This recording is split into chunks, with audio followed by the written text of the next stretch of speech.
Students of class 8, I shall teach you your first grammar lesson. The lesson name is the sentence and its types. Sentence and its type. वाक्य और इसके प्रकार।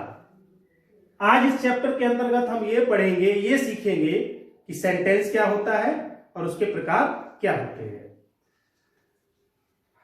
हम जब भी कोई बात करते हैं, किसी से भी बात करें, हमेशा किसी न किसी प्रकार का सेंटेंस ही बोलते हैं। जैसे आपने किसी से कहा वेयर डू यू लिव, आप कहाँ रहते हैं, तो आपने उससे पूछा है कि आप कहाँ रहते हैं, तो आपने उससे प्रश्न पूछा है। तो प्रश्न पूछने का मतलब ये इंटेरोगेटिव सेंटेंस है। जैसे मैंने बोला कि आई एम वेरी फाइन, मैं बहुत अच्छा हूं, असर्टिव सेंटेंस है। तो सेंटेंस का मतलब होता है a group of words which makes a complete sense is called sentence.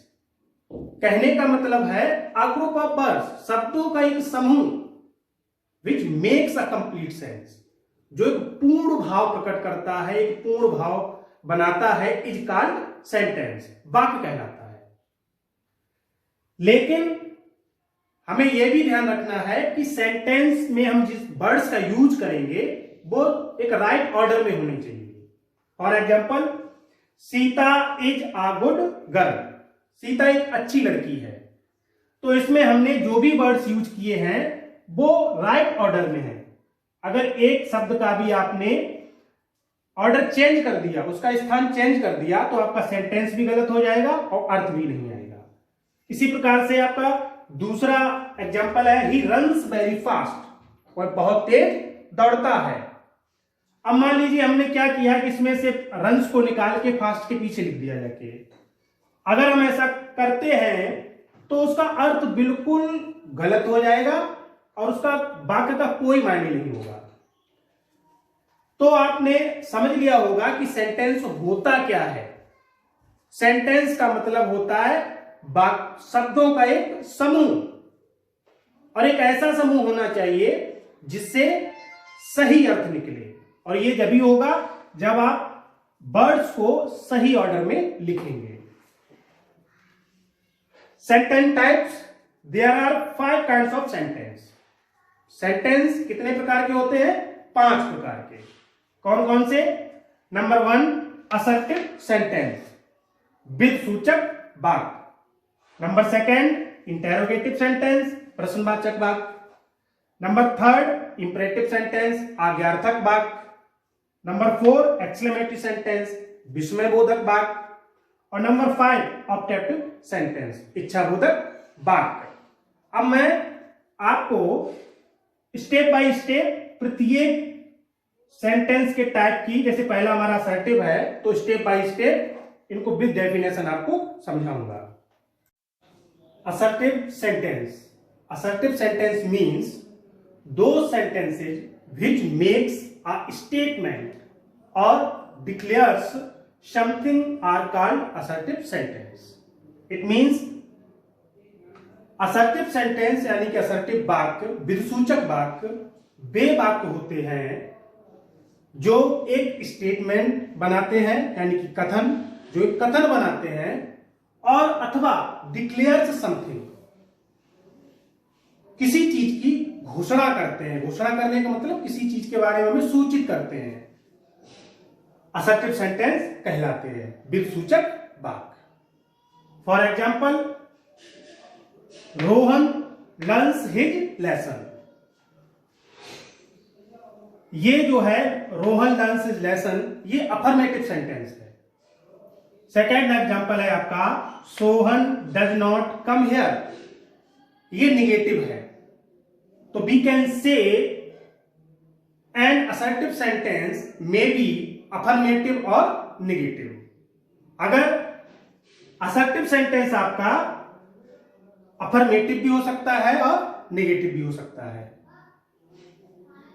So there are 2 types of assertive sentence. Number 1, affirmative sentence यानी कि स्वीकारात्मक वाक्य। नंबर 2, नेगेटिव सेंटेंस, नकारात्मक वाक्य। affirmative sentence means when a sentence makes a positive statement is called affirmative sentence. जब एक वाक्य सकारात्मक कथन बनाता है अफर्मेटिव सेंटेंस कहलाता है, सकारात्मक वाक्य कहलाता है, यानी कि ऐसा वाक्य जिससे हमें कुछ पॉजिटिव विचार मिलते हैं. For example, be help the poor, be help the poor, Ramesh is a clever boy. दोनों सेंटेंस आपके अफर्मेटिव सेंटेंस हैं. Number second, negative sentence. When a sentence makes a negative statement by using such words as no, nor, never. Means जब एक वाक्य नकारात्मक कथन प्रस्तुत करता है, नकारात्मक कथन बनाता है, by using such words, negative sentence में इन वर्ड्स का प्रयोग किया जाता है, जैसे नो, नॉर और never. For example, Radha does not dance, Radha does not dance, इसमें हमने नेगेटिव वर्ड नॉट का प्रयोग किया है. Number second, they never tell a lie, इसमें हमने नेवर का प्रयोग किया है. तो आप समझ गए होंगे कि अफर्मेटिव सेंटेंस और नेगेटिव सेंटेंस में क्या अंतर होता है. अफर्मेटिव सेंटेंस में कोई भी नेगेटिव वर्ड यूज नहीं किया जाता है और नेगेटिव में नो, नॉर, नेवर जैसे नेगेटिव वर्ड्स का यूज किया जाता है. अफर्मेटिव सेंटेंस में हमें सकारात्मक विचार मिलते हैं और नेगेटिव में नकारात्मक विचार मिलते हैं. Interrogative sentence means a sentence that ask question is called N interrogative sentence. प्रश्नवाचक वाक्यों के अंतर्गत प्रश्न पूछे जाते हैं. इंटरोगेटिव सेंटेंस जो होते हैं उनमें प्रश्न पूछे जाते हैं. For example, do you cheat him, and second example, what is your name. यहां पर दो प्रकार के इंटरोगेटिव सेंटेंस दिए गए हैं. इसमें जो पहला वाला है डू यू चीट हिम, ये इंटरोगेटिव टाइप फर्स्ट है, और जो दूसरा वाला है व्हाट इज योर नेम, ये टाइप सेकेंड है. आपको ये पता होना चाहिए कि इंटरोगेटिव सेंटेंस में जो फर्स्ट टाइप का होता है उसमें हिंदी में क्या पहले लिख के आता है, और जब हम उसकी अंग्रेजी बनाते हैं तो सेंटेंस के अनुसार उसका जो टेंस होता है उसके हिसाब से उसकी हेल्पिंग वर्ब या लिंकिंग वर्ब को आगे यूज कर लिया जाता है सब्जेक्ट से पहले. और जो इंटरोगेटिव टाइप सेकेंड होता है उसमें हिंदी के वाक्यों में कोई भी प्रश्नवाचक शब्द जैसे कब, क्यों, कहां, कैसे वाक्यों के बीच में दिया जाता है, और जब उसकी हम अंग्रेजी ट्रांसलेट करते हैं तो उसी क्वेश्चन वर्ड को सबसे पहले लिखा जाता है. जैसे इसमें लिखा है व्हाट इज योर नेम, तो आपको समझ में आ गया होगा कि टाइप फर्स्ट में हेल्पिंग वर्ब या लिंकिंग वर्ब का प्रयोग सब्जेक्ट से पहले कर लेते हैं. सेकेंड टाइप में दिया गया क्वेश्चन वर्ड सबसे पहले यूज किया जाता है, उसके बाद सेंटेंस के टेंस के अनुसार जो भी हेल्पिंग वर्ब हो या जो भी लिंकिंग वर्ब हो उसका प्रयोग करते हैं. तो आपको दोनों समझ में आ गए होंगे कि इंटरोगेटिव टाइप फर्स्ट क्या होता है और interrogative type second. Now imperative sentence, आज्ञासूचक वाक्य. Imperative sentence means a sentence that expresses command, request और advice is called imperative sentence. इस प्रकार के वाक्यों में कमांड, रिक्वेस्ट अथवा एडवाइस इनका भाव प्रकट होता है, इनका भाव प्रकट होता है. इंपरेटिव सेंटेंस में आज्ञा सूचक वाक्य, सलाह सूचक वाक्य, किसी काम को करने से रोकने वाले वाक्य जिन्हें हम बोलते हैं निषेधात्मक वाक्य. इंपरेटिव सेंटेंस में या तो सलाह दी जाती है, आज्ञा दी जाती है, परामर्श दिया जाता है या किसी काम को करने से मना किया जाता है. इंपरेटिव सेंटेंस में सब्जेक्ट हमेशा हिडन होता है, चाहे हिंदी में लिखा गया हो और चाहे इंग्लिश में लिखा गया हो। For example, call the servant, इस सेंटेंस से कमांड का भाव प्रकट होता है। Call the servant, please help me, request है इसमें, प्लीज लगा हुआ है। हम सब जानते हैं प्लीज मीन्स होता है कृपया, जब हम किसी से निवेदन करते हैं तभी हम प्लीज का प्रयोग करते हैं। तो इससे किसका भाव प्रकट होता है? रिक्वेस्ट का। फिर लिखा है नेवर वेस्ट योर टाइम, लिखा है एडवाइज यानी कि सलाह। तो आप समझ गए होंगे कि इंपरेटिव सेंटेंस में किस टाइप के सेंटेंस आते हैं और उनका क्या मतलब निकलता है। अब आगे हम आपको बताएंगे एक्सक्लेमेटरी सेंटेंस।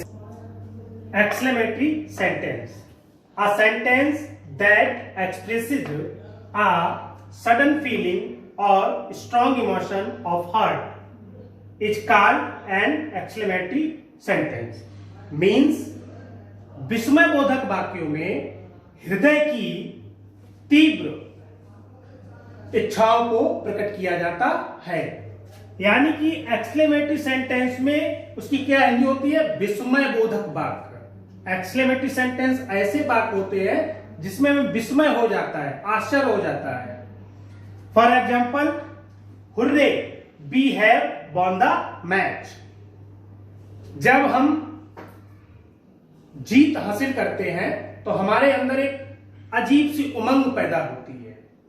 तो इंग्लिश में उसे प्रेजेंट करने के लिए हुर्रे वर्ड का प्रयोग किया जाता है। Second example, how beautiful the rain is. How beautiful the rain is. जैसे ही हम कुछ किसी ऐसी बिल्डिंग को, किसी ऐसी चीज को देखते हैं जो हमें बहुत सुंदर दिखती है, तो हमारे अंदर से एकदम उसकी प्रशंसा में कोई ना कोई वर्ड निकलता है। उसी टाइप का ये एग्जाम्पल है how beautiful the rain is. अब हमें याद रखना है कि एक्सक्लेमेटरी सेंटेंस में hurrah, alas, ah, bravo, such kinds of words are used. इन वर्डों जो शब्द हैं इनका प्रयोग होता है एक्सक्लेमेटरी सेंटेंस में। आपको ध्यान रखना है कि अगर किसी सेंटेंस में इन शब्दों का प्रयोग हुआ है तो आप समझना चाहिए आपको कि वो एक्सक्लेमेटरी सेंटेंस है। एक चीज और ध्यान रखनी है, एक्सक्लेमेटरी सेंटेंस में जो शुरुआत होती है कभी कभी हाउ और व्हाट से भी होती है। जैसे हमने आपको बताया हुर्रे, अलास, आह, इन शब्दों का प्रयोग होता है, वो भी एक्सक्लेमेटरी सेंटेंस है। नहीं तो सेंटेंस की शुरुआत हाउ और व्हाट से होती है। नंबर तीसरी बात जो हमें याद रखनी है वो है कि एक्सक्लेमेटरी सेंटेंस में जो आपको ये दिख रहे हैं एक्सक्लेमेशन मार्क्स, इनका प्रयोग किया जाता है। ओके। अब नंबर 5 आपका optative sentence, a sentence which expresses a prayer, keen wish और curse is called an optative sentence. जो इच्छा बोधक वाक्य होते हैं, जो इच्छा सूचक वाक्य होते हैं, उनमें प्रार्थना, इच्छा अथवा श्राप का भाव प्रकट होता है। यानी कि जो ऑप्टेटिव सेंटेंस होते हैं उनके अंतर्गत या तो प्रार्थना का भाव होगा, या हमारी कोई इच्छा होगी, या कोई श्राप होगा, किसी के बारे में हम बुरा बोलेंगे या बुरा सोचेंगे। For example, may you live long, क्या है? इच्छा है, ये विश है। मेरी इच्छा क्या है कि मे यू लिव लॉन्ग, तुम दीर्घ आयु हो। तो इसमें क्या निकला? इच्छा प्रकट हुई है। दूसरा है may the thief go to hell, ये क्या है? कर्स, क्योंकि इसमें जो थीप को कहां भेजने के लिए कहा जा रहा है नरक। तो उसको क्या हो गया? ये उसको कर्स दिया गया, श्राप दिया गया। तो आई होप आप ये दोनों समझ गए होंगे कि एक्सक्लेमेटरी सेंटेंस और ऑप्टेटिव सेंटेंस में क्या अंतर होता है। अब कुछ रिमेंबर पॉइंट्स हैं, उन्हें थोड़ा आप ध्यान देंगे उन पर। हमने शुरुआत की थी असर्टिव सेंटेंस से, तो आपको ध्यान रखना है कि कौन सा सेंटेंस हम कैसे पहचानेंगे और कैसे लिखेंगे। असर्टिव सेंटेंस और इंपरेटिव सेंटेंस के अंत में, यानी कि जहां पर हमारा वाक्य पूरा होता है वहां पे हम फुल स्टॉप का प्रयोग करते हैं। तो mark full stop is used in the end of assertive sentence and imperative sentence. Number second, question mark is used in the end of both kind of interrogative sentence। दोनों प्रकार के प्रश्नवाचक वाक्यों के अंत में क्वेश्चन मार्क यानी प्रश्नवाचक चिन्ह का प्रयोग किया जाता है। और नंबर थर्ड, हमने आपको अभी बताया है कि एक्सक्लेमेशन मार्क का प्रयोग एक्सक्लेमेटरी सेंटेंस और ऑप्टेटिव सेंटेंस में होता है। मैं आशा करता हूं कि आपको सारे डेफिनेशंस, एग्जांपल्स अच्छे से समझ में आए होंगे। If you have any problem, you can comment me in comment box. Okay, thank you.